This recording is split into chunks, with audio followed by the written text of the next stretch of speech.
taking time out. I just literally just put music to the side with everything that was going on. I was ill for a while, so yeah, I just kind of just took a step back. I still don't have any smell and taste or anything, so I can't smell or taste. You still can't smell or taste? Nah, not at all. That's serious. Like, tell a lie, the only thing I can taste is apple cider vinegar. Oh, that's great. That's great, isn't it? That was horrible. My grand told me like, yeah, gargle some apple cider vinegar, and yeah, that's literally the only thing. When did you get ill? Like a month ago. So you've literally been out for a month, basically. Yeah. Like I had a headache for like 7 days, and then like body aches and stuff, and then that went, and then it was just a smell and taste thing, and yeah. It's just been like that all day. Wow. What a DJ generally nice guy, yeah. Bro, like when I heard you had it, I was like, no way. Like, because obviously you were out. So I was like, when you dropped that mix recently, I was like, oh wow. But yeah, man, how you been, like, apart from obviously being ill, like you going back into DJing now, or you kind of just still resting? A bit of both really, because like I said, this is the first time I can actually just take a break from everything. I don't have to think. I don't have to think like, oh, when's the next booking or whatever, because everything's shut down anyway, you know. So it's kind of like I'm just taking it easy. But I've been doing a couple things lately, so hopefully maybe this week, next week, there might be something out there. What, a new mix? Something along those lines. Something. Yeah. So, bro, like obviously I always see you traveling to Dubai and everything. So obviously, like this time is good for you, right? Just to chill, kind of reset. Yeah, exactly. I mean, obviously with all the work and stuff, I'm a home person, you know. So when I can relax, then we're good. So yeah. So for everyone in here now, so I've kind of got Scottie B to do a little interview with me and like just a chat and discussion. So we're gonna kind of get into this. So I'm gonna ask you with the first question. So how did DJing start for you? Like, how did you get into this? Wow. How did I get into it? It was just it was kind of like trial and error. When I was in school, I was doing a lot of sports and stuff, and then a few of my friends had decks. And I just wanted to try it. And I asked my friend, funny enough, I didn't even know if it would happen today, but I asked my friend, like, yeah, can I borrow one of your decks? So he gave me like one turntable, and I had like a little mixer at my house. So I took it off like a half term or something like that. I was like 14, 15. And I had one deck, a mixer, and then a Discman. So I was trying to mix on one side, and the other side I was just literally just pressing play, and I just worked it out. But yeah, that's how it started really, and then I just took it from there. That's crazy. So like obviously you've gone from bedroom, and then what's the journey been? Like how have you got into, you know, being award-winning DJing around the world? That's a long journey. I mean, to be fair, I did my first club like 6 months after I started. Okay. But that's when I kind of knew, yeah, this is what I want to do. So then from there, just took off from there really, and then yeah, it's just keep leveling up as much as you can, and then the more you do, the more you aspire to do. You know what I mean? So in the beginning, it's like, oh, I want to fly to, let's just say, the party islands, the Ayanapas, Ibifas, those kind of things, and then you do it, and then it's like, okay, I want to do more. I want to go, like, you know, expand it now. Do you know what I mean? So all over Europe, all over the world and stuff. So the more you do, the more it makes you want to do even more, you know? So who's kind of been your inspiration in the scene, like, to keep you going, or who have you looked up to in the DJ scene? There's loads of people. I mean, obviously, coming up, definitely EZ, Shorty Blitz, Matt Jam Lamont, Master Steps, like all these kind of people coming up, just looking and seeing what they're doing, and just kind of incorporating. I mean, probably my biggest inspiration would be like Heartless Crew, would be like DJ. Like just I guess for me it was just kind of taking different elements from what everyone was doing, and then kind of making it my own, and then yeah, just putting it out there. So your first gig was that in the UK, the club gig? Yeah, the first gig was in Finsbury Park in North London. Okay. Yeah. So talk us through that one. How did that come about? That was a friend of mine. He was doing an event. For the life of me, I can't remember what it's called, but the club was called Brooklyn's, and they had like tons of DJs from a radio station on at the time, from Freak FM, and there was loads of people on there. And then he said, "Yeah, do you want to do it?" So turned up early. Those times I was literally just playing house and garage and stuff, so it was like just started doing that, and then every week I'd do the beginning, like the first couple hours, then it slowly became the main, and then yeah, it was just, you know, getting booked regularly and just doing different time sets, you know. So obviously you've come from that, and you know, DJing in Mayfair, DJing all these clubs around the world and stuff. So like, how did you kind of get your first Mayfair gig, and how did you get into like, you know, DJing and tape or these kind of clubs? That happened later on, to be fair. Kind of a long way in. I mean, for me, it's funny, I was never really interested in doing the West End. To be fair. You're never interested in it? Yeah, it was never really my thing. It was just, I prefer traveling up and down the country and flying around and stuff like that. So, okay. Yeah, it kind of happened just before I went to Dubai, and then after I came back from Dubai. So in like, yeah, the last 5 or 6 years. Okay. Like I did a few of them, like one-offs. I used to do like Aura. I think I did a few like China White things like that. Just random things now and again, but I was never like regular doing those kind of things. You know? So, yeah. So what scene do you prefer, like Dubai or UK London scene? It's fine. Different. You can be biased. You don't. No. You know what it is? It's different because, like, as much as, I mean, there is like things in the West End open like most nights. Like literally, Dubai, like it's like every day, every night, there's something going on. So it's kind of like, you could say it doesn't get boring, but then you do start to see like the same people out every night. But then literally, like I said, every night there's like 5 clubs open, you know. So yeah, it's just different. It's just different. Obviously, different crowds, different way people party, things like that. So you know, it all depends. So do you prefer? Okay, this is one that's going to be a hard question for you. Do you prefer Toy Room Dubai or Toy Room, you know, in London? Because I want to know. Yeah. Because obviously I see you DJ at Toy Room a lot, so I haven't been to one in Dubai, but yeah. You know what I will say, and this is not even. It's different simply because Toy Room Dubai is more. It's just like one big room. Yeah. And you can kind of see everything. Whereas the one in London, there's like loads of different pockets and like areas people can be. But I will say, that's obviously it's the most recent one I did. But I will say, Toy Room London, that was dope. I've had one of the best nights I had there in a long while. It's quite surprising, like when, especially for like a lot of the West End clubs, but they were proper like partying. Do you know what I mean? So. Yeah, just can't take the bottle shows. So obviously, like, what makes you different? Yeah, like I'm gonna ask you this, like, what makes your set unique? But I'm just gonna put it out there, like, obviously your USB skills, right? I can never use a USB like that. How you use it? Yeah, I can never do that. Like, so what kind of makes a Scottie B set unique? You know, like you've got so many different skills. So like. It's not. I can't even say it's the USB. I mean, you play your music wherever it comes from. Do you know what I mean? It could be CD, USB, vinyl. I guess it's how you manipulate it. Do you know what I mean? For me, it's like DJs are live remixers. So, like, if you can't mix straight off the bat, then there's no point. Do you know what I mean? All the scratching and all that kind of stuff. That's, to me, that's like the extras, that's the sauce, you know what I mean? If you can do it, then dope. If you can't, then as long as like your selection's on point and your mixing's tight, and you know you're taking people on a journey, it's all good. But other than that, I think for me, I kind of incorporate everything.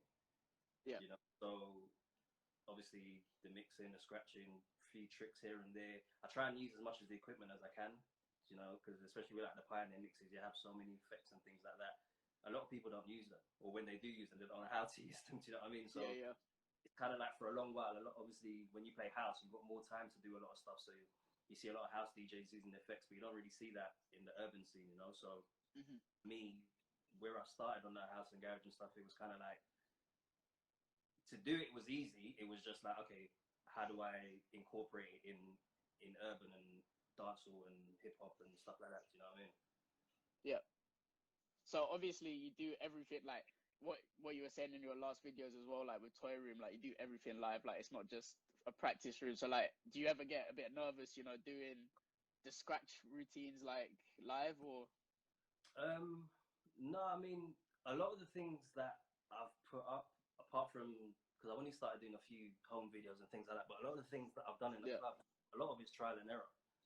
So maybe there was a time where, in my eyes, it went wrong, but for a lot of people, it's probably, you know, they think, oh, this is great. But then, because I kind of have an idea of what I want it to be, and if it doesn't go like that, I get mad at myself.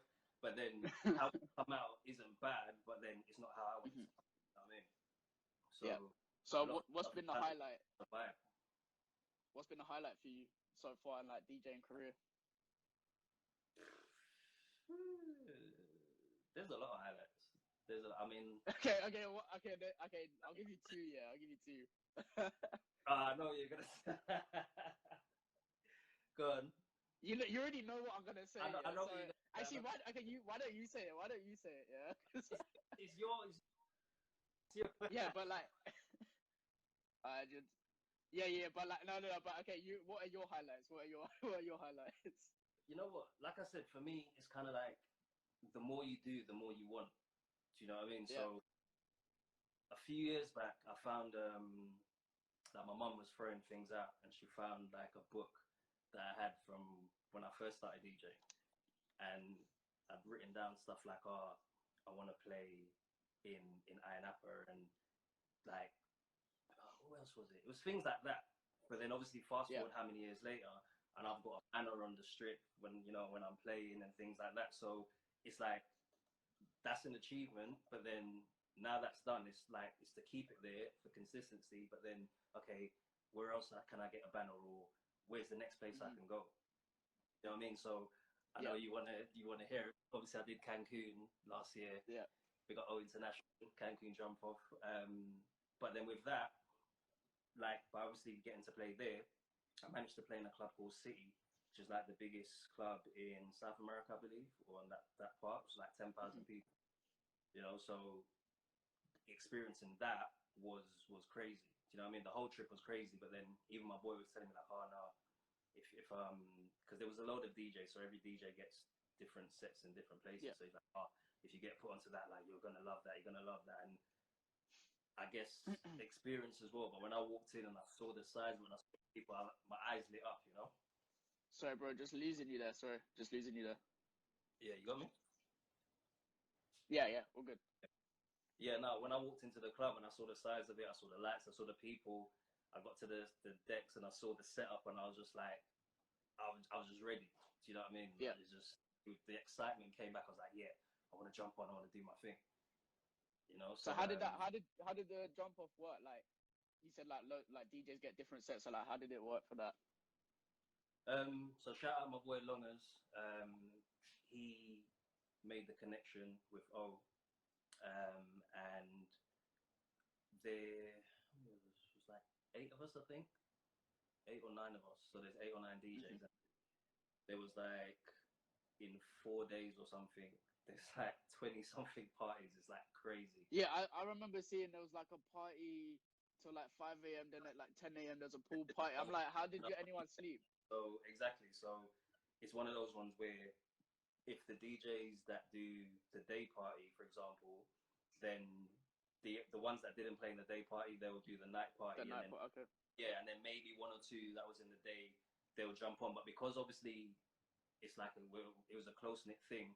Yeah. It's like, even if you played in the day, you turn up in, like, everyone's going to the same place anyway. So you just walk with your stuff, and then throughout the night, you don't know what's gonna happen. Yeah, right. But a lot of us, like, everyone was really cool about it. You know what I mean? So like, yeah, jump on, I'll play half an hour, you do 20 minutes, you do half an hour. Do you know what I mean? And then certain DJs like Kevin Crown or Young Child, they can DJ, but then they can also host. So it's like certain times they might have been like, you know what, let me host, and you DJ, or this one DJ, and you know what I mean. So it was a good vibe with everybody. Do you know what I mean?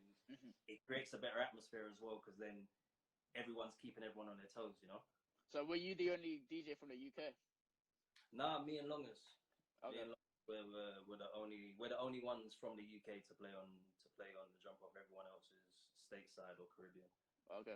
Are you trying to look to DJ this year? Is it on this year? I don't know. At the moment, it was meant to be May, but it's been moved to September. Yeah. But I guess that's still I mean, it's like anything. Who knows? But at the moment, it's in September. Okay. So, what other countries have you DJ'd in apart from, Cancun? There's a load. there's loads. Oh, you can list them. Estonia, Bulgaria, yeah, like random places. Japan. Where else have I done? Obviously, Middle East. Yeah, it's mad. When people ask me that, I start thinking. Honestly, Is there a country you prefer that you DJ'd in?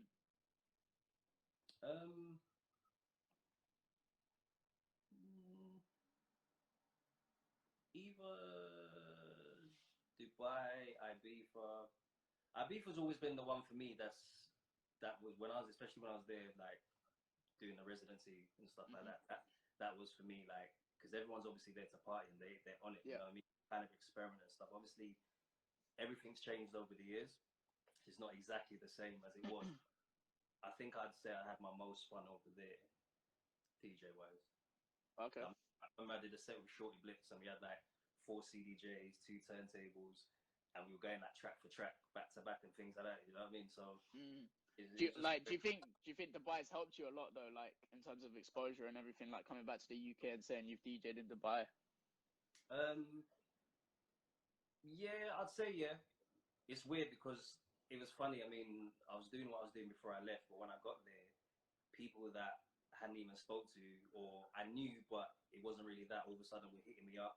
When people were coming over, they were hitting me up, be like, "Oh, I'm coming." I'm like, we never spoke ever. You know what I mean? So yeah. It was crazy. So yeah, definitely.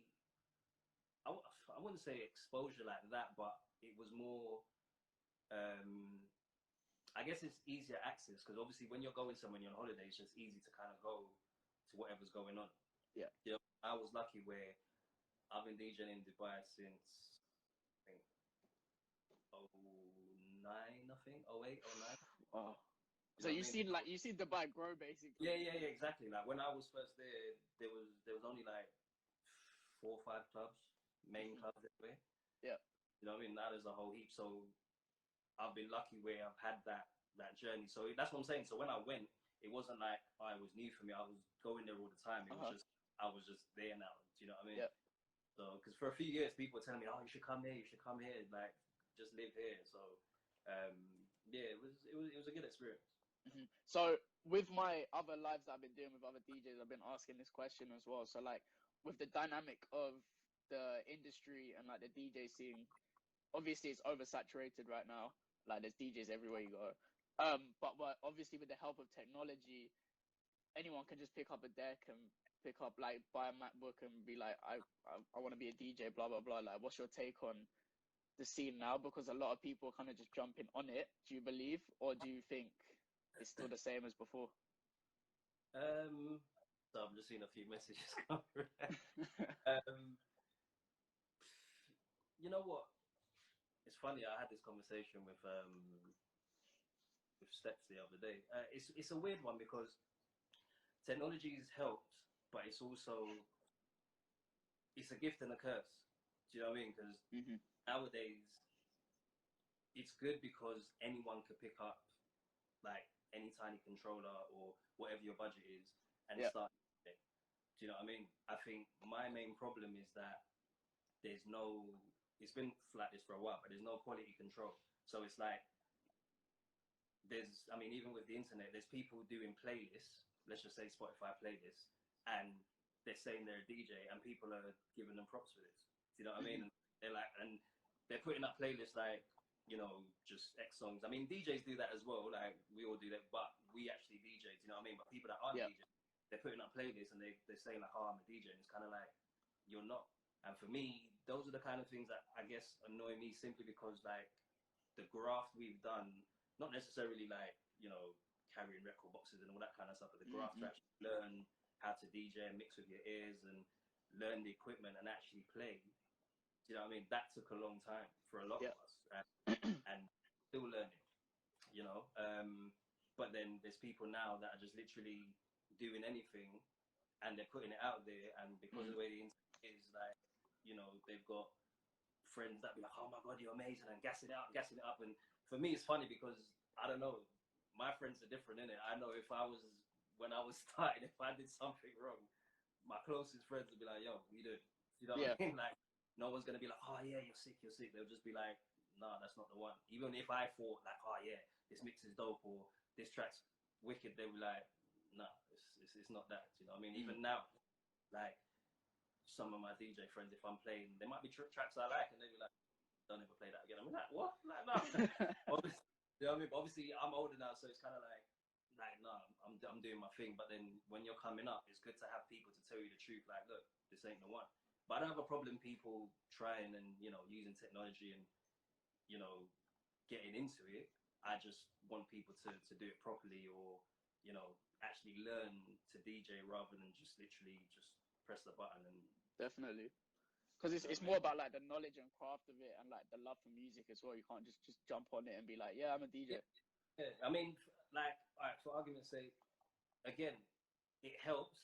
So I know, like, I mean, it has it in record box as well, but you know, you can have the key of tracks and you have the tempo and you have all of that, and people literally look down at the screen and be like, okay, that's 100 BPM, that's 100 BPM, play. They don't control any speed, or even if it's like, okay, that's on 98, that's on 102, okay, cool, I'll just drop it to 102. Do you know what I mean? There's no kind of thought of like, okay, let me use my ears. Is it in or is it out?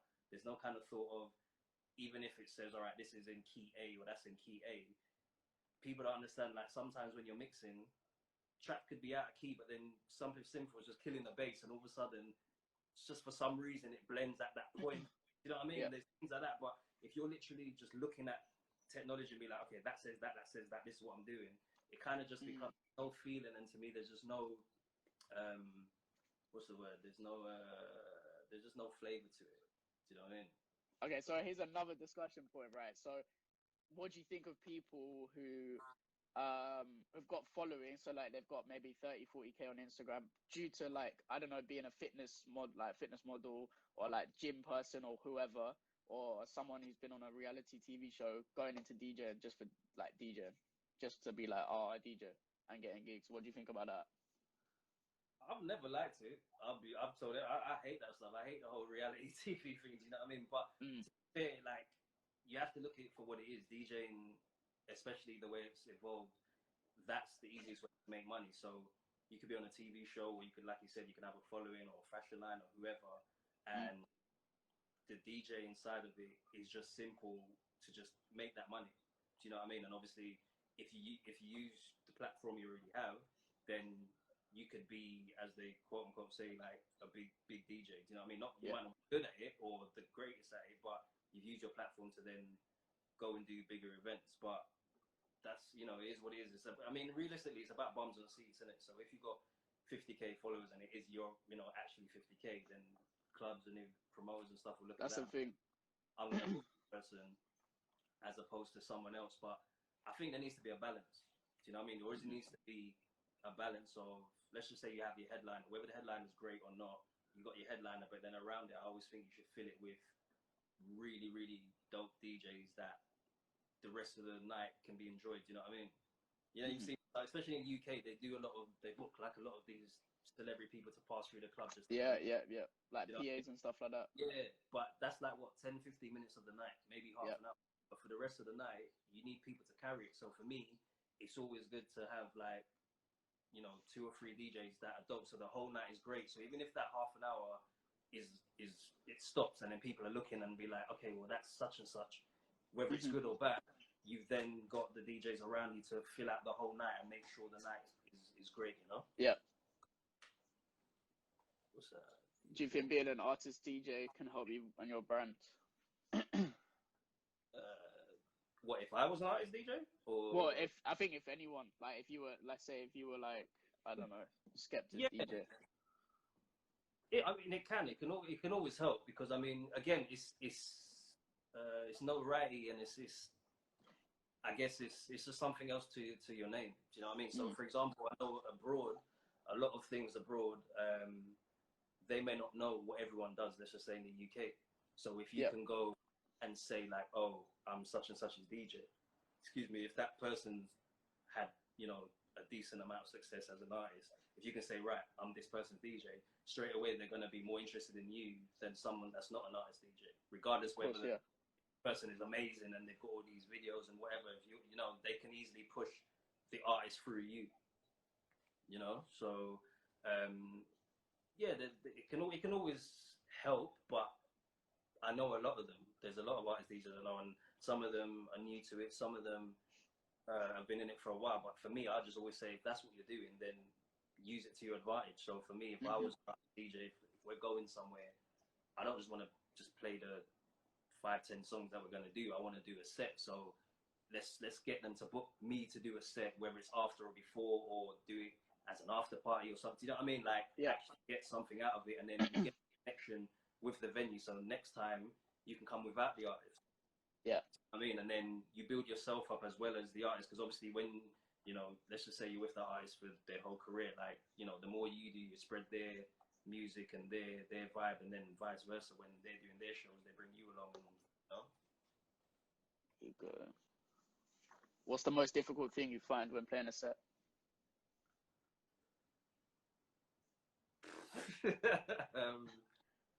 I saw the one where the crossfader came off. I saw that video and I was crazy. You know what? That's that kind of stuff. Like, it's not really difficult. It's just Again, it's just spur of the moment. I mean, yeah, it's annoying. It's kind of like you just got to deal with it. You know, I'd say it's not necessarily difficult, but it's a bit of difficult and annoyance. I'll go to bottle shows. That's probably the only thing that annoys me. I mean, requesting stuff. So do you hate like the Mayfair bottle shows where people kind of request a song for like that bottle show and stuff like that? Yeah, I mean, don't get me wrong, I get it, but my thing is, I've always told these venues, if you're gonna do it and I'm playing, like let's say I'm doing the whole night, like let's make it entertaining. So if I'm playing, let's just say Afrobeats. Yeah. Let's just say I've just gone into it, so I played one Afrobeat, and you come over and be like, I need to play Migos now, and it's just like, it doesn't go with the set. Yeah, and it's like, what I'll say to them is like, look, just give me like 5 minutes or 2 minutes, because I know, for example, in that 2 minutes I can potentially play like 3 or 4 more, get a little vibe going, because I mean, you're not really going to play a whole load of it, so maybe just play a few more so that people are in that vibe, and then it works for everybody. So the crowd that aren't getting the bottle show, they're in their vibe, and then when the bottle show comes out, it's like, oh, okay, this is what's going on, and then, do you know what I mean? It all kind of works together, but a lot of people don't want to do that, so they just literally, bam. Stop. This question's long. It doesn't fit, but it doesn't really fit on this. Because I don't have 30K followers. And of experienced DJing, but what I'm asking, how can I get more? Or something like that. I don't know. I can't really. It's a bit of a long question. I can't really see what the. To be fair, the only thing I can see, basically, I think it's just saying how can you get promoted to take it more seriously.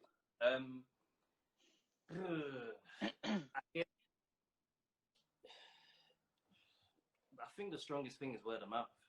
See what I mean? Like, in this, it's weird because obviously I started in a different time where there wasn't any social media and things like that. So for me, with or without social media, like I said, I've been doing Dubai since however long. So I was lucky in that sense, but because of that, I'm able to still go back and forth there now. Whereas most DJs like aren't able to do that because they're not really interested. They've got the DJs there, but then they'll prefer to book artist DJs or just book artists in general. Yeah. Do you know what I mean? So because they're like, if they don't know you, then they're not interested.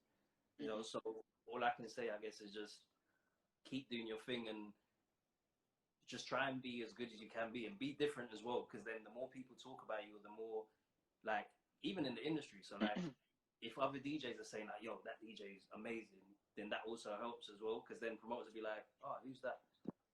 You know? Yeah, And definitely. I was just gonna ask, like, do you think it was easier for you to pave your own like way now than it is for DJs to do that? I mean, before than it is for DJs to do that now.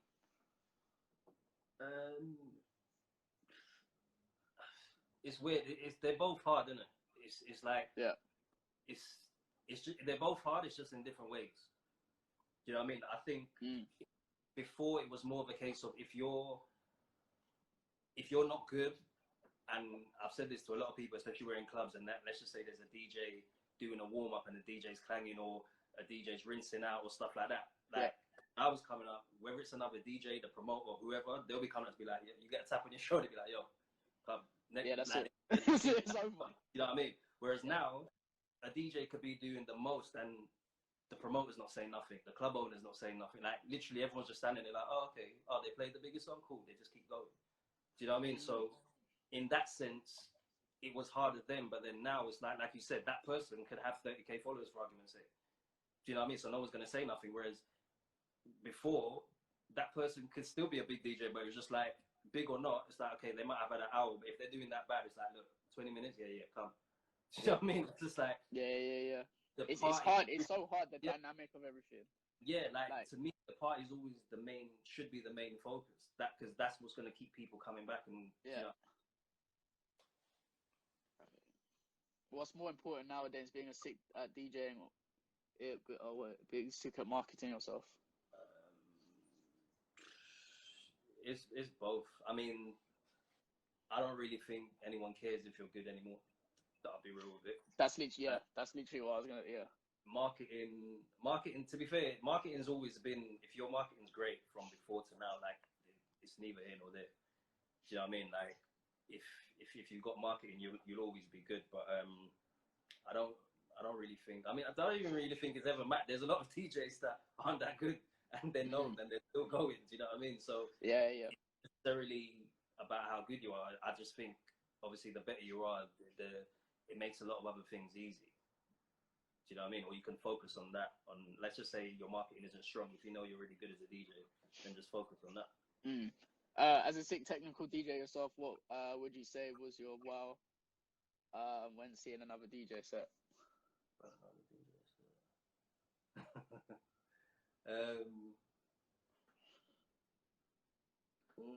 I don't know. I just have to see it. It's nothing in particular that I don't know. I couldn't tell you. I do think nowadays, especially with the whole internet thing, I think a lot of people are proper stuck up on this whole scratching thing and do this and do that. And it's like, when I think back when I was coming through, like the turntable and like a lot of DJs, a lot of turntablists were like, no, I'm a turntablist. Like, this is what I do. Yeah. Like, stand on their head and do all crazy stuff, and you know what I mean, like that thing. You know what I mean? Whereas now it's like there's a lot of DJs that can do it, but then when they're in a club or like that kind of environment, they're trying to do all of that, and it's not really syncing with playing. You know what I mean? But like, much of the stuff I do, like I'll try and incorporate parts of turntablism and stuff with my DJing, but not so much so that it loses the crowd. Like, what's this person doing? You know? Ruski's truth, right? Literally. What did he? Sorry, Scottie B can't answer that one because he's the best technically. It's like asking Messi, who has he seen better than him? Bro, it's true though. When like I was actually scared to even ask you about doing this interview because I was thinking you're gonna be like, nah, I don't, nah, bro, like, you know. But bro, like literally, I look up to you guys, man. It's crazy. No, that's love, man. That's love. No worries. There's a couple more questions here. Yeah, I was actually gonna ask this then. Yeah. What's your... I was literally gonna ask this one as well. You know what? It's all right. So that's a funny one, And it's funny Rusky's there because I saw Rusky do something one time and I was like, yeah, dope. So the thing is, if a warm-up DJ is rinsing out, everyone's always like, especially a lot of the older DJs, I guess, but there's a lot of DJs like, oh, my crate's deep and this, that, and the other. Like, that's all good. But people have to remember, if you're, especially nowadays, if you're in a certain venue or place where you're playing and the crowd is a certain way, like, there's places I've played where I've heard the same track 5 times before I've even come on. And every time they've played it, the crowd hasn't, I haven't seen anyone be like, we've already heard, do you know what I mean? So whether or not people's rinsed out, it's kind of like, okay, cool, you can go elsewhere. But if that's not where the, you know what I mean? Even if you try and take the crowd there, if that's just not what the vibe of the night is, then you kind of just have to work around it. Not necessarily play the same songs back, but just do your thing in your way. Yeah. But the other way is like, is starting again. I always, if someone's rinsed out on me, I'll always either just go left of what they've done or just start the night again. And like I said, I've seen Rusky do that where he came to Dubai once actually. And I was there and we were both standing there and we were like, yo, this guy's going in. And it literally wasn't even 12 o'clock yet. Yeah. You know what I mean? And it's one of those ones where as a warm-up, you should kind of know not necessarily the next DJ, but more the crowd. Do you know what I mean? So if, for example, you know your crowd is going to go mad to certain songs, you just don't play those songs. But now you've played those songs, it's like, okay, well, what does the next DJ do? So, for example, Rusky, he came on and he started again. Like, he just did a You got to restart the whole night. Yeah, got to restart. And the thing is, it didn't kill the vibe. It was more of a case of, we could all see it's not even that time yet. The place wasn't busy. Do you know what I mean? So, just started again and then built it. And then by the time there was people in there, you know, he then went into certain things, 1 or 2 things that had already been played, but it didn't matter by then because it's now that time to play it. Do you know what I mean? Do you think that's due because like they're under pressure that they've only got 5 minutes left of their set or something like that, and the next DJ is going to be playing their tunes, or do you think that's because they haven't got the craft to know what to play as a warm-up DJ? It's a few things. I think with some, especially new DJs, with some of them, like, I used to get vexed, but then a few people have told me, like, you actually have to think about it. These don't even have the music. Yeah. You see what I'm saying? That's the first thing. So if you don't have the music, excuse me, to do a warm-up, then not necessarily decline the set because it's money, it's exposure, whatever. But then you have to be real with yourself and either go and find the music or do it in a way where, okay, cool, you're not like messing up the next DJ, but you're also not messing up the night. Yeah. You see what I'm saying? Then at the same time, it could be like you said, you know, it's my time to shine. Like, I'm the warm-up DJ. Like, I need to do my thing. But then for me, that's where the skill thing comes in. You know, like, for argument's sake, when I ended up playing at Tate, I did a warm-up there. Do you know what I mean? Like, my boy Dan Bean, and he was running late, and I wasn't even meant to play. I was just meant to come and meet people. And he was like, yo, do you mind covering for me? But I was like, I'm here anyway, like, cool, innit? But I didn't play anything he wouldn't play, but then technically, and the stuff I was doing, that was enough to not only warm up, but to get them interested into what I was doing. Do you know what I mean? So if you're good at what you do, you're doing the warm up, you don't have to play big tunes. Like, your skills and your vibe and everything will show, like, yeah, cool, I deserve to be further on, you know. You'll definitely get more praise if you've warmed up the crowd properly and you've warmed up for the other DJ. You'll get a lot more praise than actually just playing the bangers. Yeah, of course, 100%. Got more questions. We've got actually a lot of questions. Right, what's this one?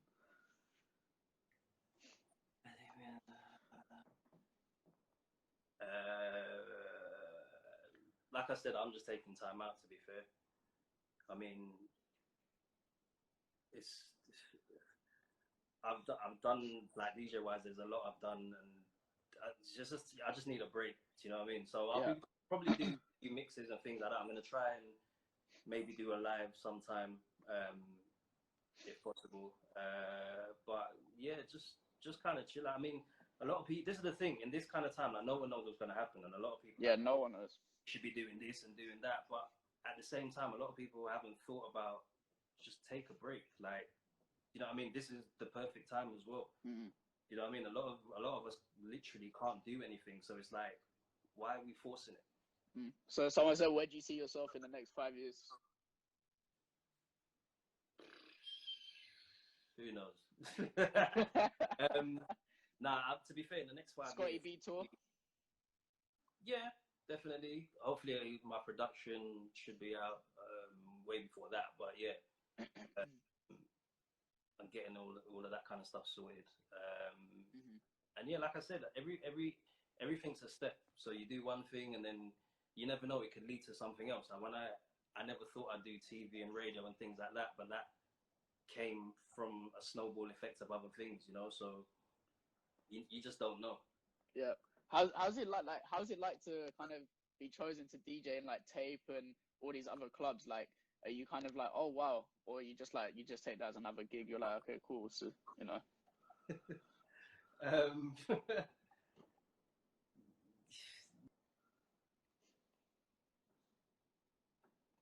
Oh, just lost you there. Can you hear me? Yeah, sorry, you there? Yeah. Yeah, I mean, the Tape thing was a bit different because that was a residency, so that was literally just me every week. So that was okay, cool. It's literally just me here every week on this specific days. You know what I mean? As opposed to it's all different clubs. So yeah, that was different. And obviously it was good to know that these guys wanted me as opposed to, you know, whoever else, or they chose me to do that specific night. You know what I mean? But it's like anything. It's like any event or club. Anytime you get a booking, it's always a good feeling to know that, okay, cool, these people want to have me there. You know? So someone said, who are your favorite artists? And also to add to that, like, what artists have you DJ'd for? Who's my favorite artist? In general or now? I don't know, but maybe in general. I don't know. Who's my favorite artist? I guess in general would be Michael Jackson, but the closest thing to that would probably be Chris Brown. Like he literally does everything. You know what I mean? So that would be him for me. And then things said, who about DJ? Yeah, who have you DJ'd for? Yeah. Tons of people. Officially, I used to DJ for Alicia Dixon years and years ago. But then there's loads of people, especially living in Dubai. Like obviously, you had a lot of come through. So like it's crazy because like Dubai, every artist comes there, you know, for a PA and like. This is what I'm saying. So you know, there's whoever, but a lot of them bring their own DJs. But when I mean, this is the thing. Like when you really think of it, sometimes when it's like, oh, I've DJ for this person, like it's a good look, but really and truly, you're just pressing play on the song. You know what I mean? If you're the artist DJ, that's different. You're involved and you're doing your thing. Yeah. A lot of the time, it's just like DJ, run it. Okay. Like, okay, cool. Yeah. Little effects, you know, and that's it. Kind of it. What's this? If you were going to organize a DJ lineup.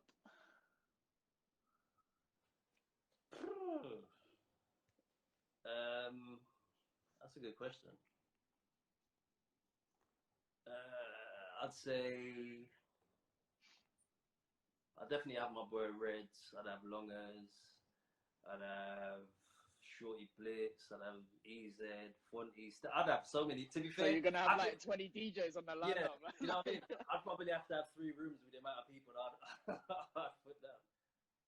Talk about the night with Usain Bolt. The night with Bolt. To be fair, again, that was a random one. Where was that? In London? That was in Tape. Oh, okay, yeah. Yeah, that was in Tape. I didn't even know he was there, to be fair. What do you mean? Don't even know he was there? Like, well, he just like, no, that's the thing. The thing is, obviously, the way it's set out. When I'm DJing, I'm looking at what's going on. So behind. So kind of like stuff here. So when I'm playing, I'm when I look up, I'm looking there. I'm not really. You're not looking who's behind you, kind of thing. So, and then I heard someone else on the mic, as well as my boy Carter, and then yeah, then he ended up on the mic, and then obviously, I think his people said, "Oh, can you play a few songs like Bashment songs?" Like Bashment, yeah. Yeah, so I was like, cool, and then yeah, it just kicked off from there. It just Were you went. how were you like? Were you like, wow, that's you say Box standing next to me, or were you just like, you know what, let me just run the rhythms and like? Yeah, a little bit. It's weird. I mean,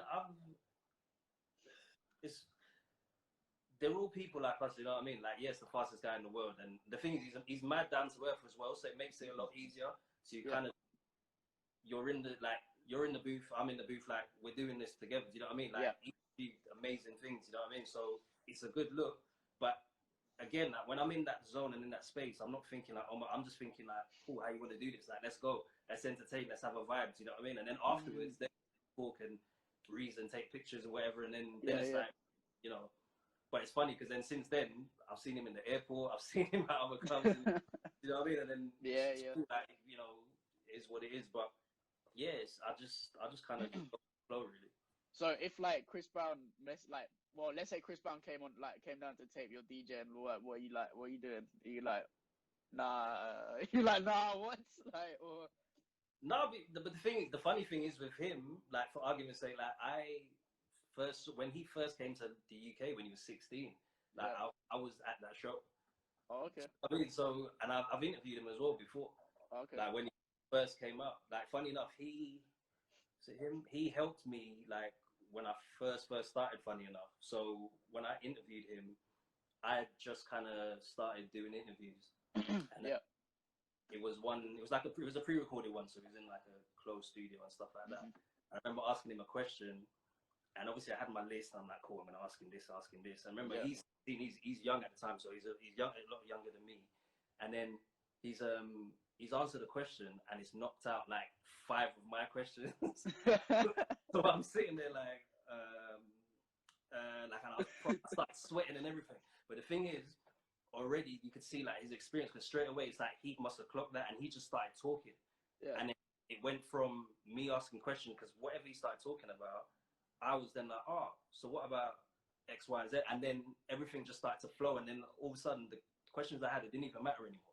Do you know what I mean? So it's like, so if that did happen, for example, it wouldn't be more, I'd just probably talk about that, for example. You know what I mean? Yeah. Like, oh my God, I'll just be like, thank you. Do you know what I mean? Any up and coming DJs that you're rating at the moment?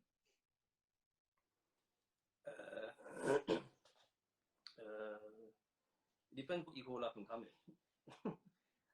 Like, just put it up. I'll just put it up here.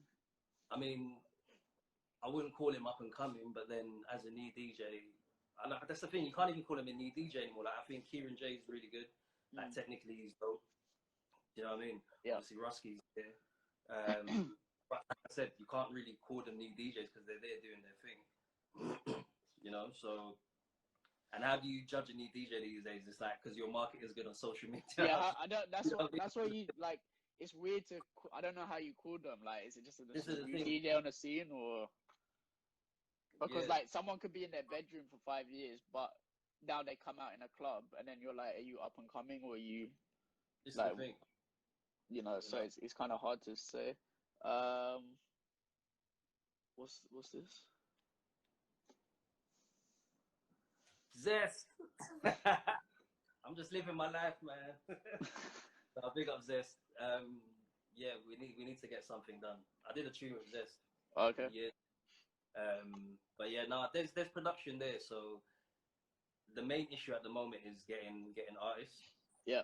And then even when I do, is getting them to actually commit to. You know what I mean? Because it's like you can send artist tunes all day long. It's like yeah, and then. You know, but like I said, where I've just taken a step back for the minute is just to get everything together and then come with a plan and then hit up who I need to hit up. I don't. With this question, I don't think like I don't know how that works. Like, you can't really just warm up to the bigger DJs. Yeah, I mean, that's not really something you can plan. Yeah, you can't really play. You can't really go. I mean, really go, Scotty, let me just come warm up for you, because like obviously. Funny enough, people do. But like, it don't work like that. Yeah, no, it doesn't work like that. But I mean, to be fair, it doesn't really matter whether you do or you don't. The only thing where it may help is if you play for whoever it is, and they have some kind of influence. So, for example, you do well, and then it's like, they'll bring you on their radio show or something, or they'll say like, you know what, I do a lot of stuff and I actually need a warm-up DJ. Like, there's a lot of DJs, like American DJs that travel around with another DJ to actually warm up before them, just so other people don't rinse out on them. You know what I mean? Like, they have their people there, you know. So yeah, I mean, I don't think it's a thing that you need to do. So just in DJing in general, so how are you on the mic during the night, on a night, or are you just like normally just DJing doing your thing, or do you get on the mic, or you hate it? Yes. I've always had my host, man, but you know what it is? I think as I've got older and my confidence is better, like, if I have to do it, I'll do it. Yeah. You know what I mean? But with me, I'm more of a, if I get on the mic, then I have to be on the mic. Because again, I'm thinking long term. So let's just say I'm doing a 3-hour set. If I say anything in the first hour, I've now got to be on that mic. Not like obviously constantly, but my presence and voice has to be known for the whole set. Yeah. It's just weird. You know what I mean? So it's either you just say nothing or you just go with it. So that's why you have a host with you. Yeah, usually. But that's where Dubai helps. A lot of the times I was in a lot of the clubs, it was just me. So, and then you have to kind of do shout outs and do whatever. And I had my boy Money, I think I saw him earlier on. He was hosting over there as well in some of the clubs, but a lot of them, it was just me. So I didn't have a choice. So that did help with me doing a lot of mic stuff, you know? So would you consider doing DJ scratch lessons in the future?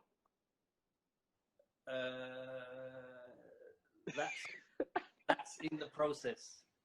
To be fair, to be honest, that's all right. So, all right, everyone's here now. So then, hopefully, in the next few weeks, I'm definitely gonna start doing some online teaching things, like one-on-ones and stuff like that. And then, obviously, when everything's done, then I'll probably. To be fair, again, it's one of those things where I have the time now, because a lot of people always ask me, but I never had the time. So at the moment, the time's there. So it's definitely something that I'm going to do. The scratching thing, it's weird because,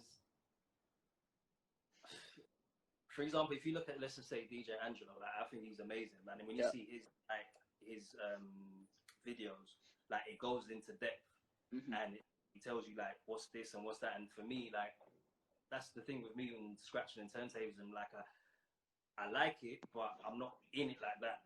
Do you see what I'm saying?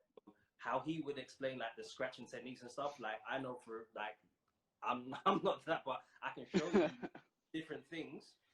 But then, like I said, and this is what we say, like, I just do things how I do my things. You know what I mean? Like, like I said, my main thing is just making sure the person can mix and actually mix properly, use their ears, make sure they're know how to use the equipment, and the confidence is there for them to express themselves rather than letting the equipment do all the work for them, you know?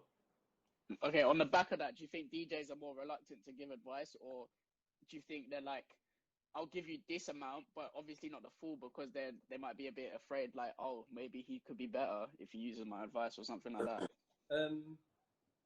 I think so, but a lot of people's hit me up before, and people still hit me up now and ask me things, and I don't have to telling people things. The funny thing for me is, a few years back, there's a video on my page, and even a few weeks ago, actually, someone messaged me, but people copied my stuff before openly, you know, and I used to get annoyed with it, and then it was kind of like, why get annoyed? Just kind of, you know, use it as a compliment. But at the same time, for me, it's more of a case of, I was more annoyed because, like I said, for me, if I'm seeing, let's just say, something Fonty does or Shorty Blitz does, I'm going to look at that and be like, okay, that's dope, but how can I make it my own? Like, Fonty was the first person I saw do mixed garage with R&B or like a slow jam and stuff like that. So I saw that and it was like, okay, cool, but he played this song, but I like this slow jam, so I'm going to do it this way and play a different garage song. And do you know what I mean? So you make your own, and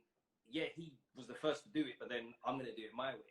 Whereas now there's people that's doing stuff like certain mixes that I may do or may have done, and they're literally doing the exact same thing. Yeah, And for me, that's when it becomes like, okay, you're not even trying to be different, you're just literally copying someone else. yeah, bro. Sorry to, but yeah, bro. Like, so, you know, kind of going back to like the dynamic of DJ scene and everything. Where do you think it's going after quarantine? Like, do you think it's just gonna go back to normal, or do you think we're gonna go through a period of change, or is it hard to say?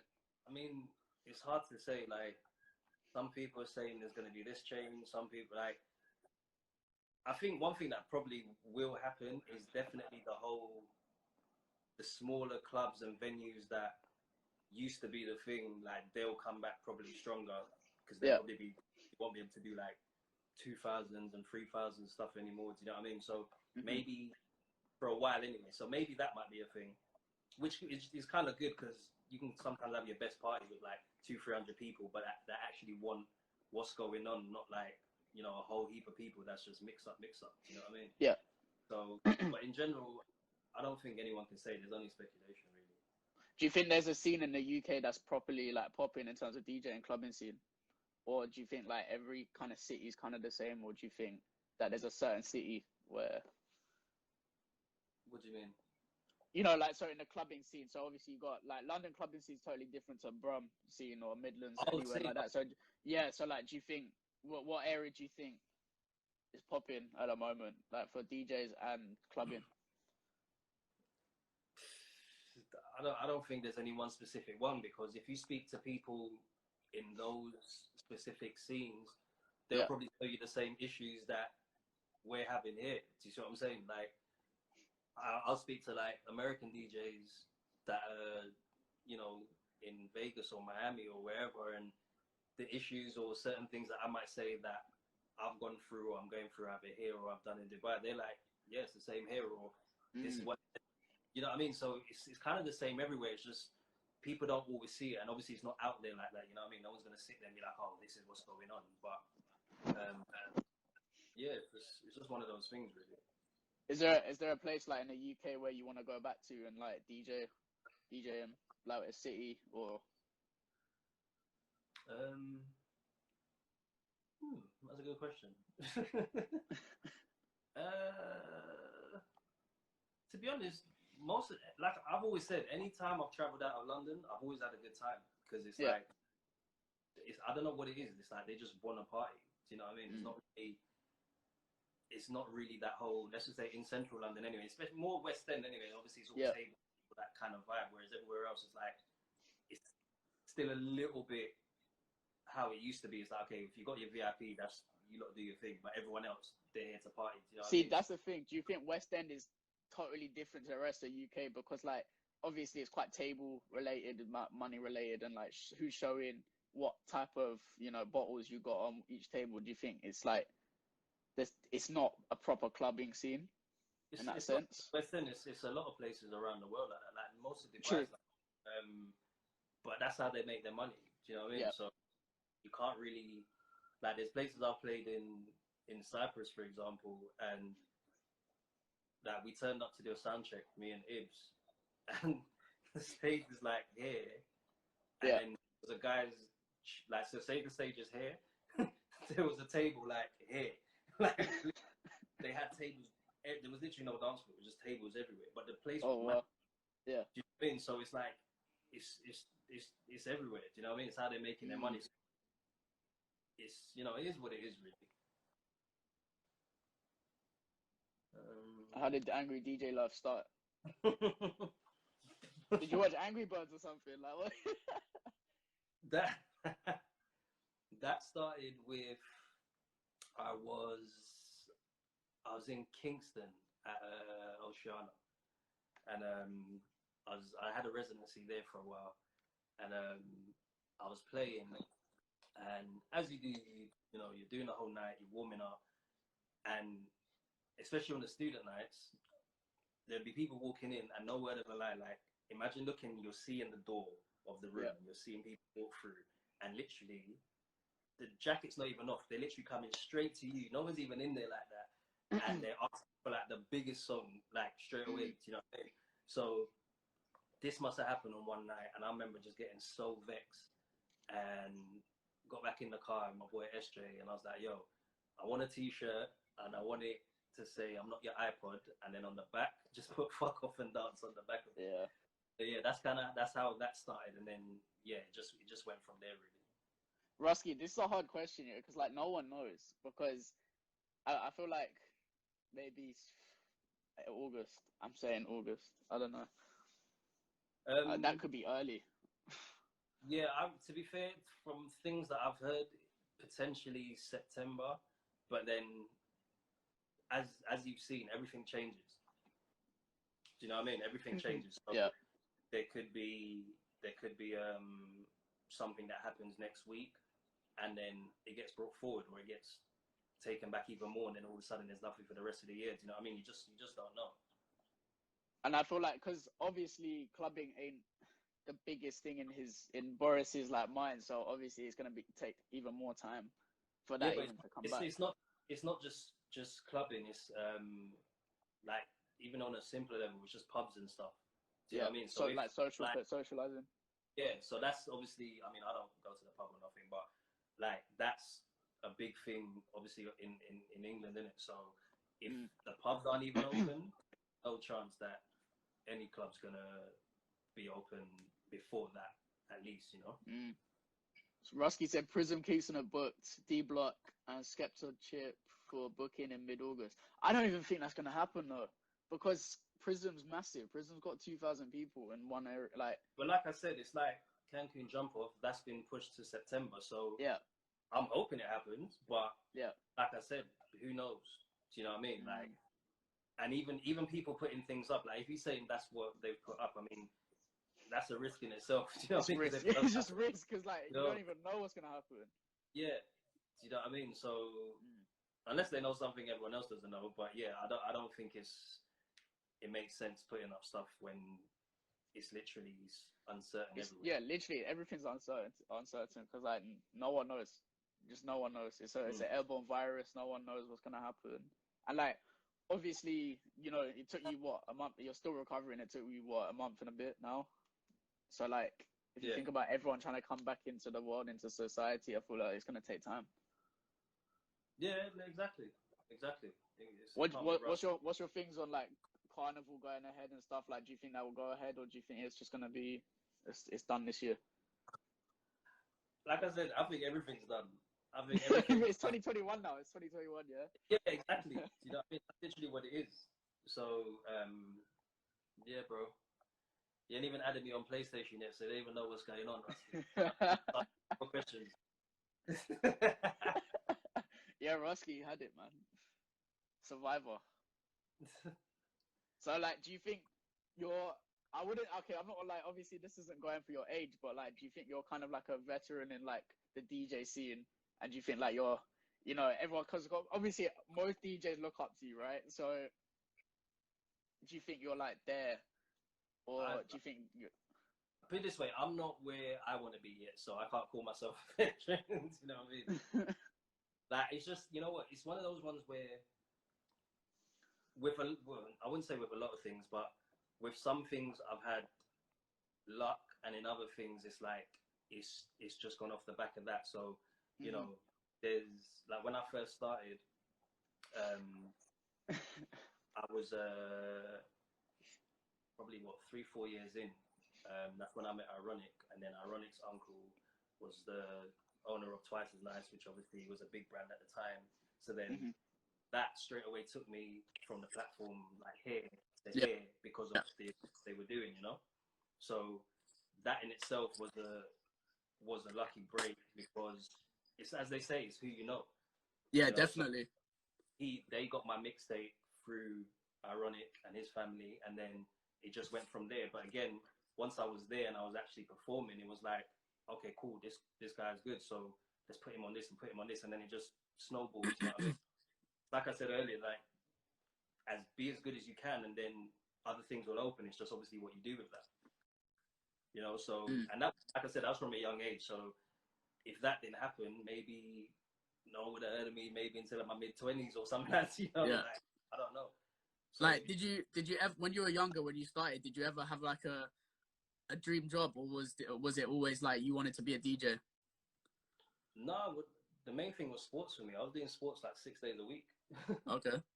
Yeah, like it was always sports, and then like I said, I just started DJing, and then my first club night is when I knew, because I like was playing, and then crowd was going crazy, like the other DJs and MCs are going crazy, and like that feeling I got, I was like, yeah, I want this. Yeah. Do you know what I mean? So I wanted that more than getting up and training early in the cold and all that kind of stuff. I was like, I don't want to do that. You know, so yeah, it was kind of there. That's when I knew, like, all right, this is what I want to do. But I didn't know, obviously, it would be like a full-time job. I just knew that that's what I wanted to do. Rusky said when we played at Trent County Country Club, did you have corona then? He's worried. You worried him now, bro. He's probably thinking he's got it. That I was mad. You know what? Who knows? Because there's people that saying obviously they had it from way back when. But you see, when he told me, when he's talking about, I was crazy ill for like 2 days. It was weird. Like I just got mad. He's worried, man. I got mad ill out of nowhere. So but yeah, that only literally lasted 2 days, and then I was. And then what? And then after that, it just. Yeah, no. After that, funny enough, I went to Dubai like. After the 2 days, then it was a day, and then I went to Dubai for like a week. But then that whole week, I was slowly getting better. Do you know what I mean? But literally for 2 days, like. Do you think because it was the hot climate as well? No, I was ill here first, and then I was. Okay. Yeah. No, I have no idea what it was. And then that's how it happened, basically. Hang on, when did you have it then? Sorry. He's worried him, man. He's gonna go get a test. See, this is why your beard's growing, bro. It's the illness coming through. Nah, Rusty, you're good, man. You're good. Well, yeah, he hopes he's good. That's the thing. It's been long enough. That was what, sorry, everyone. I baited that one out. Yeah, like. That was 3-4 months ago. You're good, man. He said when you tested. Was that... Yeah, he goes where you tested. I had the family test. Yeah, the family test, yeah. Nah, tell it, bro. I'll hit you up afterwards. We can talk. Don't worry. He's so worried, man. He's getting pranked now. No, that means I've had it now, so it's calm. Yeah, it's calm now. But the funny thing is, he probably didn't get any symptoms, or he probably sneezed once. I told him that, you know, I was anyway. You know, so that night I was literally everyone stayed with me. Like if anyone came, I was just spudding them. Like, you know what I mean? I'm not that kind of person. There's a lot of people, especially when I've been DJing, there's been people that's been ill, be like, oh, what's going on? I'm like, yo, don't touch me. What's wrong with you? Yeah. So going with that, when you're DJing, do you like people in the booth, or do you like having your like own yourself? Because like obviously you look at like the Mayfair clubs, yeah. I don't like how they put the VIP tables behind the booth. Because if I was DJing, I wouldn't want that. I'd like my own space, you know, around me and stuff like that. So what are you like? Are you? No one's ever in the booth with me. Like anyone would tell you, only if anyone's in the booth, it'll be either wifey or when SJ was back here. But other than that, unless put it this way, unless you're like with me, like we came far together, or I know you differently, then I don't have anyone in the booth, because like I said, when I'm playing, I'm doing my thing. Like I'm moving, I'm doing all kinds of stuff. Like I don't need you to be clogging up my space and messing up what I'm doing, you know. But then the people that's around me, like my circle's small, isn't it? So if you are there, you know how to act. You know how to, like, even if you want to go and dance and wind out, then what time you come out of the booth, like I wouldn't even have to tell you. You know, they'll just go and do what they're doing. But like, because of how I am and how I play, like when I'm there to work. My focus. You know what I mean? I'm not. How are you like with like requests and stuff? Like, are you kind of, do you just take it lightly? You're like, okay, yeah, I'll just see if I can play it, or are you like, no, just move out my face, kind of thing? I'd say I've got better to a degree. You got better. No, you know what? You know what's funny? Sometimes requests can help, because you may not, like, there's been times where I'm playing and my mind isn't even on the track that they said, and very few times anyway, the track that whoever's asked for is actually a decent track, and I'm like, oh, you know what? Yeah, cool, but in a bit. Do you see what I'm saying? So it's one of them ones where it will make you think differently, but 9 times out of 10, a lot of it's just left of what you're doing, and it's kind of like, why? Or there'll be ones where you're playing bashment, like, can you play bashment? Or you're playing hip hop, it's like, can you play hip hop? And then it's like, you know, that kind of stuff really pisses me off. But other than that, I mean, like I said, no one's coming up to the booth anyway, so.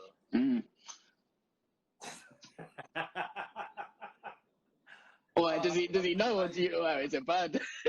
Why? See, now you got. I'm interviewing him on Friday, yeah. So you got to join that one. You got to join that one.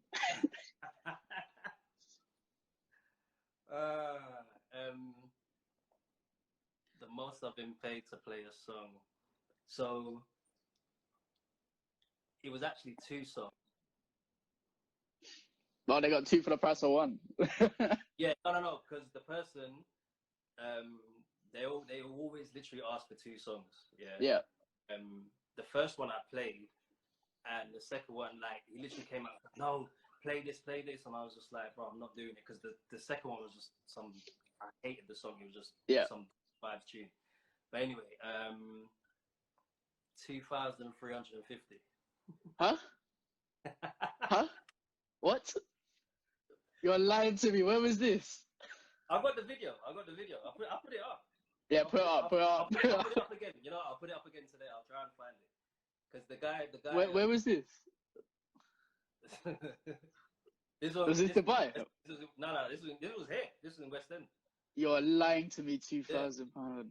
Yeah, the thing is, the guy, I told him, he first of all, he came and he was like, you have my tune today, and I'm like, bro, I'm not playing it. I'm not playing the song. He's like, how much you want? How much? I said, listen. He goes, and the thing is, he was a bit tipsy. He's like, I'll cover all of this. I said, look, if you don't cover all of this, I'm not playing the song. And he was like, I said, no. I mean, this CDJ, the mixer, and this CDJ. Yeah. Literally, as I played the song, he started laying like one by one, like all across. You're lying to me. You're 2,000. I didn't know how much it was. Like, yeah, well, until you count it later, right? No, but even when I counted some of it, yeah, I saw like it was, you know, obviously I'm still mixing, so I'm counting. You're not even focusing at the same time. Like the money's going up in my head. I'm like, oh, this is about £1,000. So I'm like, okay, cool. Like, that's mad. So when I got home and I counted it, I was just like, £2,000. All of us DJs on here, like, what the hell, man?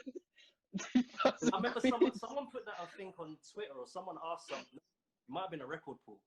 And they were like, yeah, what's the most you've been tipped? And everyone was saying, and I was just like, yeah, I think I put mine down there as well. All right, you know what? We're all in the wrong scene, yeah. You know? That was once. So, yeah. I mean, the only other thing I've had on a high level was, this was in Dubai. Obviously, I have my mixed CDs and stuff. This was, what, 6-7 years ago, or something like that. And obviously, my mixed CDs are free. So where were we? We were in a club somewhere, but it wasn't even open yet. It was before. And this guy was like, I want one of your CDs, rare. And he's like, I'll pay you. I said, no, it's free. And he was just like, no. He threw down $500, like US dollars. Free mixtape. I was just like, okay, cool. So yeah, before the 2000 thing, that was the only thing I've had like. Where you're like, wow, yeah. So there's another question. What's your biggest money wheel up? Don't tell me it's like 1,000 for that. The money put up one. I don't know. That kind of stuff. I don't know. I don't remember that. I mean, it's funny because I haven't had that done. I mean, maybe it's where I'm playing. That doesn't really happen anymore. Yeah. I've never really been to. I don't really like when you go Mayfair and stuff like that. They don't really do pull-ups like that. You know where that did happen? I was in I think I was in Ayanapa last year or the year before, and it was hilarious because the person that did it, sunglasses, and they had like whatever, I don't know if it was a Gucci thing or whatever, like moving like, and then started throwing money, and I'm looking, I'm like, the guy was, he was just like €10 and €5. Is this what people are doing now? So I threw it back. I was like, no, it's cool. Like, if you want to do that, I'll give it a week. Like, it's crazy. But yeah, I mean, I still can't get over the 2000. I can't lie to you. I still can't get over that. I'm like, I need, you know what? I'll find the video. I'll find the video. You gotta get that video. I want to see that. Oh my god! Like, I would have stopped playing. I would have actually stopped playing. Like, did you not get on the mic and was like, "Oi, wait, hold up. This guy's giving me two grand." The thing is, it wasn't even a case of that. It was just literally, because funny enough, when this person was there, a lot of the time he would just give me, even the lighting guy, he'd be like, "Yeah, here's a one. Do you know what I mean? Even the MC, when the MC wouldn't even do nothing in that room, it's just like, "Oh, you was in your room? Yeah, here. Do you know what I mean?" Like, yeah, that big tip was there. Big tip. Yeah, it was just one of them ones. So it wasn't a thing of like that. It was just funny enough. It was afterwards when I went back the following week. It's like everyone, there was like rumors going around like, "Oh yeah, he gave, like, why are you here? Didn't he give you 10 grand and all this kind of?" I'm like, what? Like, who gave you 10? You know what I mean? It was crazy, but oh my, it was weird. But yeah, no. What's your kind of take on like DJs putting, like, you know, with their prices and stuff? Like, I'm not gonna obviously ask your price, but like, how is it just depending on the scene and like where you're DJing and your experience? Like, what, you know, because it's quite hard to put your pricings, and like it's quite hard to know where you stand. The price thing is, it's a hard one. You have to be realistic, but then you also have to know your worth and what you can do. Yeah. You see what I'm saying? So for argument's sake, I have a minimum, and a lot of the time I don't go lower than the minimum unless obviously we have like a really long relationship and stuff like that. But I don't go lower than that minimum, because for me, just on my talent alone, forget, you know, whether or not I'm the biggest DJ out there or I've got X amount of followers or whatever. Like, my talent alone should always be able to guarantee me the minimum I've set for myself. Do you know what I mean? And if obviously that club or whatever doesn't want to pay it, then cool, they don't want to pay it. You just keep it moving, because at the same time, it's hard. But one thing in the DJ world, the minute you lower your price, then that's what's going to be, people's going to come in. It's going to be hard to get out of that unless, you know, the track blows or your marketing and stuff goes through the roof, and all of a sudden you're on a level where someone's like, "Oh yeah, okay, cool, we'll give you what you're asking for," you know. It's just a hard thing, because like you could have, I don't know, DJ in so many different countries, and then like you come back to UK, you put your price, and you're like, yeah, this is my price, and people are like, that's too expensive for what we think or whatever. So it's just hard, because obviously. Yeah, but again, it's what people know, because it's all well and good you saying because I mean, for example, there's DJs that I've seen or that I know of that have played more abroad than they have here, but that's because maybe they've gone to Spain for the summer or wherever, and they've DJ'd there, and that's giving them other bookings, but they don't have nothing in the UK, for example. Do you see what I'm saying? Yeah. So they put all these things and like, yeah, I played here and played there, but then why is someone over here gonna book you if no one here knows you? Because all these people over there, they're not coming here. Do you know what I mean? You need to. Of course, yeah. And like I said, if you're good with it, and then they can see like, oh, this person's got the talent, plus they played here, then they can kind of justify it by, okay, well, they played in this place, they played in that place. They can make you bigger and then sell it to their clients. Whereas other times it's like, well, they're not even that good. Fair enough, they played forever, but why are we booking them? Do you know what I mean? Yeah, true. Have you had like a booking where you've done it and you're like, why have I done this? Like, it was the worst thing I've ever done, or have you just kind of taken it as like a, you know, it's a learning experience or whatever, or have you literally just been like, no, I'm never doing this again?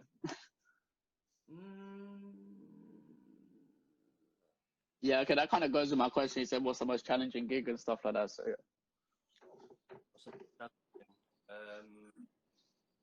So first of all, the one, I wouldn't really say there's nothing that you shouldn't. I mean, obviously beforehand, you know if you should do something, but at the same time, it's like you never know with music, with DJing. Sorry, you know what I mean? Like, you can turn up to, there's events that I've done where the promotion has been like through the roof. Do Do you know what I mean? Like, they've spent money, it's been plastered everywhere, and it comes to night, literally, there's like 3 people. Yeah. You know what I'm saying? Where there's other times where there's hardly anything, and then it's crazy ram. Like, you just never know. You know what I mean? Like, that's one of the reasons why I never went into do, you know, my own events or promotion and stuff like that. I was like, that's too risky. Like, some of the promoters that, you know, especially that's done well, like, big up to them, because they're putting their money and they're taking that chance that, you know, all that hard work, the DJs they've booked, the stuff they've put in, like, they don't know, you know, whether it's going to come back. You know what I mean? Sometimes the building, a lot of them might not care, but then the ones that want that return, you know, like, I've done one event, like, when I was in school, like, probably about just after, like, 17, 18. I did one event, we broke even, that's all that mattered. Like, I didn't lose money, so the event scene is hard though. If you know how to run it, then you run it. But it's a hard thing to go into. Definitely. What did they say was the worst? Worst club. Oh, the worst club. Wait, someone's put worst club, but someone's put there was most challenging gig and like worst gig you've done. The most challenging. I don't know. I think one that sticks out for me is we was in Ibiza, and it was me and Dr. Psycho, R.I.P. to him. Me and Dr. Psycho were playing, and he was on the mic, and Club Eden was full. It was like 4,000 or 5,000, whatever it's got in there, and the mixer blew up. And it mixer blew up. Yeah, like I can't remember even if I was touching it. I just remember playing, and it just went black. All the music, and I was just like, the hell, like, and obviously the mixer gone off, so his mic was off, everything. So that off the engineer was more or less right there. Obviously, I knew, and again, this is why I say, you know, with new DJs and people learning, you need to know your equipment. So I obviously knew what was what, and he just pointed. I saw him pointing at me, and he jumped in the booth, and they had a spare mixer underneath. So obviously, and then Psycho could see him jumping in, so he knew. Somehow his voice carried through the whole club, so he started doing a cappella thing, and then that's what I'm saying. The crowd was so on a vibe, they were listening to whatever he was doing, literally 30 seconds. Like, do you know what I mean? Like, bam, bam, plug the wires in. I was doing this bit, the engineer was doing that bit, got it back up, and then continued. Do you know what I mean? You must have been sweating though. You must have been like, you know, like in that situation, like obviously when you know the equipment and everything, it's a bit easier. But in that situation, you must be like still like, you know, there's so many thousand people listening.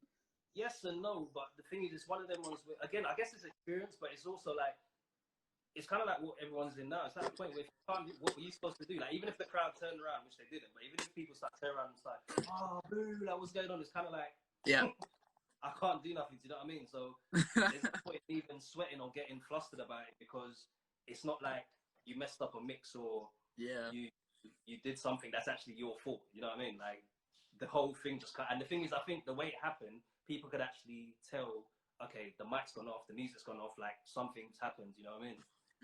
Rusky's asked this one: has anyone ever asked you to turn off the song because of beef? With the artist? Yeah, with an artist. Oh my. Why is there one? There's always something, isn't it? Mate, no. What? No. So, Rusky, you're a killer, bro. Guys, getting everything in, innit?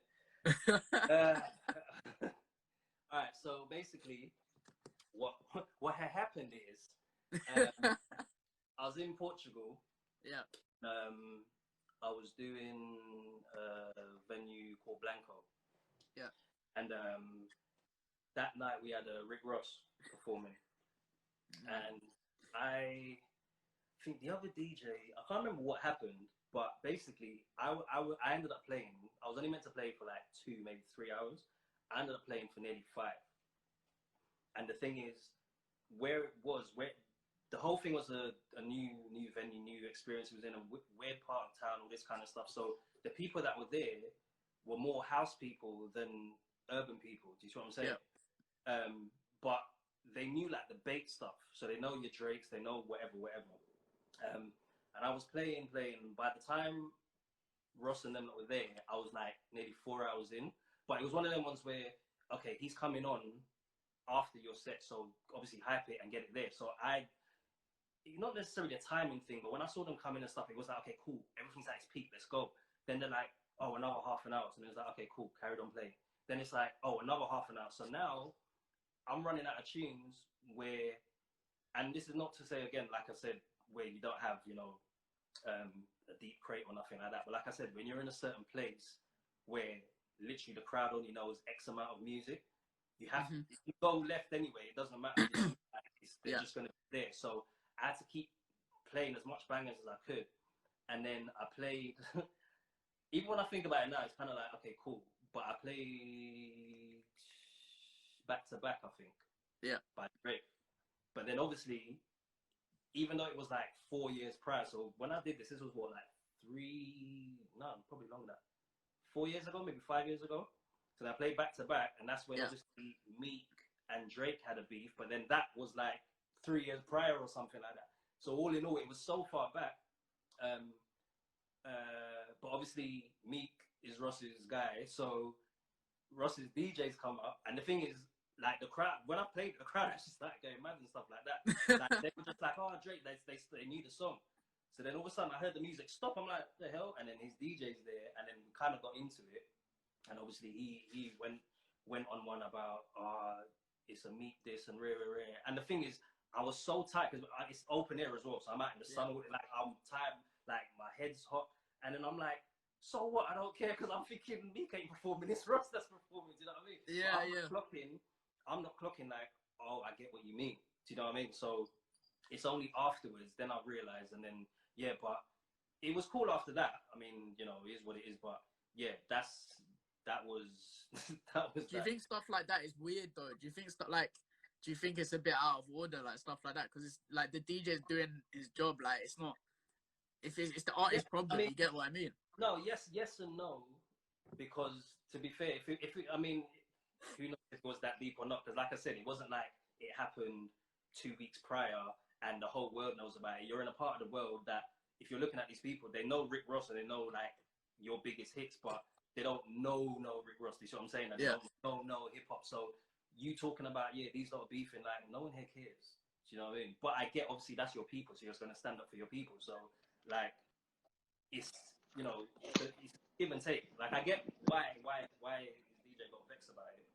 And potentially you could say like, there's better ways to deal with it, or you could have just come up and had a word like, such and such. But at the same time, like I said, everyone's different. But for me, like I didn't care in it because I was vexed. I'm like, you lot are making an hour and a half ago, just play the thing in it. But yeah, it's cool. It worked out. Yeah. Have you had any problems with promoters and stuff like that, like DJing in London especially, or like have you ever had? So there's a discussion which is like we've been saying, which is promoters have come up to the DJ like everyone's on the dance floor, not by the bar. Like, what's your take on that? No, not really. I mean, the thing is with me, I always try and get a gist of what people want. Because fair enough, like I do me when I play, but then it's like I play everything in it. So even now, there's still people that book me and be like, oh, can you just play house and garage and stuff? And it's like, okay, cool. Others might be like, oh, we just want you to do hip hop and R&B.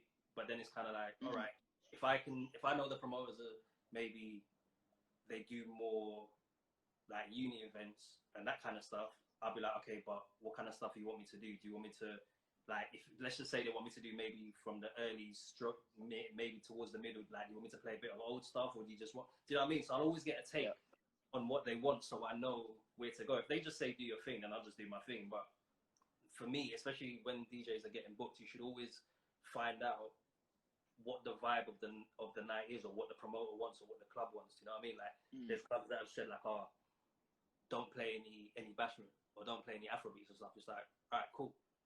Do you know what I mean? But I'll say to them, if you kind of have to respect it in a way. Yeah, but for me, I'll always say to them, if I can see, like, there's been times when I've been in a club and then they've been like, oh, the vibe isn't there, people aren't really dancing like that. I'm like, because you asked me to play trap and hip hop, like there's only and no one really danced. There's only so much. Yeah.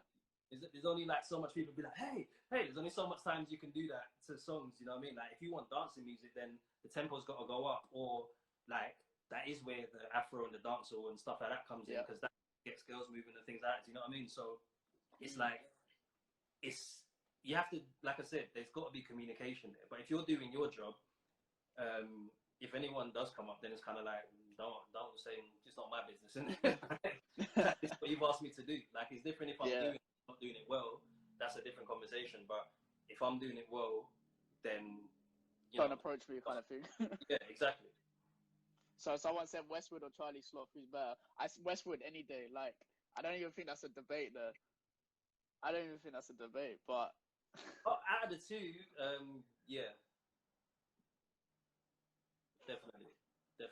Like like because Westwood's he's just there, man. Like he started this whole kind of thing, you know, white person DJing black music. He started this whole thing, and like he's a big selector in the game and everything.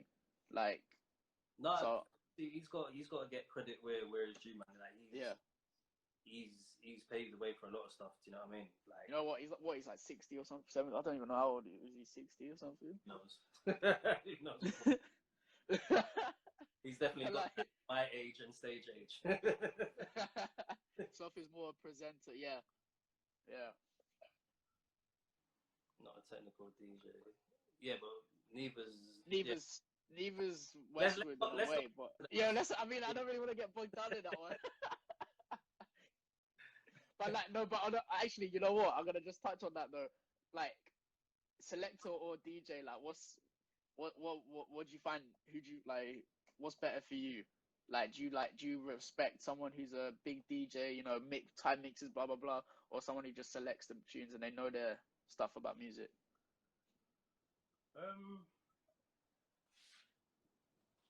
It depends, because if you're more of a selector kind of DJ, that's gonna more time have always been your style. Like, when I started DJing, like I was around people like sound systems, you know what I mean? So there was literally a DJ, a MC, a selector. Sometimes there was even two DJs, two MCs, a selector. You see what I'm saying? There was literally a guy there passing the DJ records. The DJ wasn't even looking. It was like, right, we're playing this. We're playing. Do you know what I mean? So, and I'm saying this now, and there's people probably thinking, what? Like, why would someone, do you know what I mean? But that's literally how it used to work. You know what I mean? In the sound system stuff. So, you know, people, even if they were playing hip hop and R&B or whatever, it's like, yeah, play this one, play that one. No, I think play this one. Obviously, the DJs probably have their input as well, but the selector was there selecting the music. Do you know what I mean? But in general, I think it depends how you play, because a lot of the time, good selectors are usually good hosts. They can talk well. Do you know what I mean? And there's not a problem with that if it's done right, because there can still be a vibe. It's not necessarily like blah blah blah blah blah bang blah blah blah. Like then it kind of gets boring and you can't really dance to it. Like they can actually semi-blend something in while they're talking and it all flows. You know what I mean? Yeah. So kind of like to finish everything off, like with so obviously you're going with producing and stuff like that. So do you think there'll be like an album? Do you think where do you think it's going? Where do you think that's gonna go? Like with producing, do you want to properly make a good like album with artists, or do you want to just go with like the flow of things? Yeah, I mean, again, like I said, because I haven't had that success on that side yet, because any albums I've done is like mixed compilations and stuff. So with production, again, like we see where it goes. Like I put out singles or put out tracks and see how things take, and then, you know, it could be a thing of, you know, my headspace is like, yo, this is what I want to do.